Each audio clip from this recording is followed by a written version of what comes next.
దేవుని యొక్క బాహు ఎవరో కాదు, ప్రభు అయిన క్రీస్తు. కాబట్టి ప్రియమైన బిడ్డలారా ఆలోచించండి, ఎందరైతే ప్రభువుని యేసయ్యను అంగీకరిస్తారో వారందరూ దేవుని పిల్లలు అవడానికి అధికారం ఉంది. వారు రక్త మాంసం వలన పుట్టిన వారు కారు. ప్రభు యొక్క పరిశుద్ధాత్మ యేసు క్రీస్తు యొక్క పరిశుద్ధ రక్తము ద్వారా వారు కడగబడిన వారు కాబట్టి వారు ప్రియమైన బిడ్డలారా దేవుని కుమారులు కుమార్తెలు. అర్థమవుతుందా? మొన్నటిదాకా మనం జీవించిన జీవితం మన ఇష్టానుసారంగా జీవించాము. తల్లి గర్భమున నుండి మనం వచ్చిన నాటి నుండి ఎన్నో అబద్ధాలు, బూతులు, అవమానాలు, నిందల సమస్యలు కూడా ఎదుర్కొన్న వారు ఉన్నారు.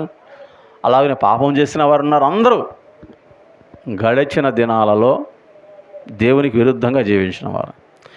కానీ యేసుక్రీస్తును అంగీకరించిన తర్వాత యేసుక్రీస్తు ప్రభువే దేవుని బాహు.